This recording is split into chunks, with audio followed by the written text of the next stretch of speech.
უნივერსიტეტების საკანონმდებლო ცვლილებების წინააღმდეგ ილიას უნივერსიტეტის რექტორი გიგი თევზაძე და ჯავახიშვილის უნივერსიტეტის პროფესორი ზურაბ დავითაშვილი სთხოვენ პრეზიდენტს ვეტო დაადოს სამოქალაქო კოდექსში შეტანილ ცვლილებებს. ამ ცვლილებებით უმაღლესი სასწავლო დაწესებულებები კერძო სამართლის იურიდიული პირებიდან საჯარო სამართლის იურიდიულ პირებად გარდაიქმნებიან, ანუ ფაქტობრივად ხელისუფლების დაქვემდებარების ქვეშ გადადიან.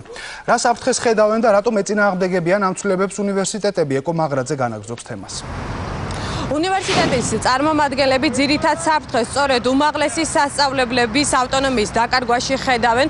როგორც გიგი თევზაძე და ზურაბ დავითაშვილი აცხადებს, ამ გადაწყვეტილებით გაუქმდება აკადემიური თავისუფლება, საფრთხე შეექმნება უნივერსიტეტის თვითმმართველობას, ასევე კერძო და ინტელექტუალურ საკუთრებას. სწორედ ამიტომ გიგი თევზაძე და ზურაბ დავითაშვილი მიმართავენ საქართველოს პრეზიდენტს გამოიყენოს საკუთარი უფლება და ვეტო დაადოს სამოქალაქო კოდექსში ცვლილებებს.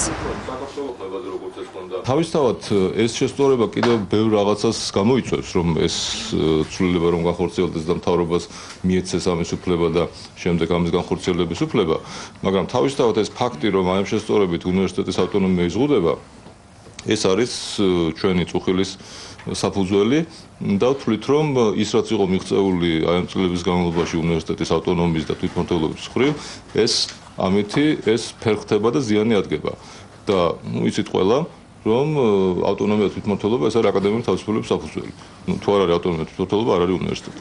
ამიტომაც მიმართავთ პრეზიდენტს თხოვნით, რომ მან დაადოს ვეტო ამ შესწორებას. ყველაზე დიდი მიღწევა, რაც ამ 9 წლის განმავლობაში გაკეთდა განათლების რეფორმაში და გულისხმობს საუნივერსიტეტო განათლებას, ეს არის რომ ნელ-ნელა ეს გზა არ იყო იავარდებით მოფენილი, მაგრამ ასე თუ ისე მიუახლოვდით იმ უნივერსიტეტებს, რომელიც დასავლეთის წამყვანი უნივერსიტეტები არიან და პროგრესი აშკარა არის. ახლა მივაჩნია, რომ უკან დაბრუნება, ანუ სახელმწიფოს ხელში გადასვლა უნივერსიტეტისა, ნამდვილად იქნება ისეთი უკან გადადგმული ნაბიჯი, საიდანაც გამოსვლა შემდეგ საკმაოდ გაგვიჭირდება. პრეზიდენტის ადმი მიმართვაში, რომელსაც ხელს აწერენ ივანე ჯავახიშვილის სახელობისა და ილიას უნივერსიტეტის რექტორები, ნათქვამია, რომ შესაძლებელია რომელიმე უნივერსიტეტი გადაკეთდეს საჯარო სამართლის იურიდიულ პირად, თუმცა ეს პროცესი არ უნდა განხორციელდეს უნივერსიტეტის მმართველი საბჭოს წევრების თანხმობის გარეშე. შეგახსენებთ, რომ სამოქალაქო კოდექსში შესატანი ცვლილებები განათლების სამინისტროს მიერ არის ინიცირებული.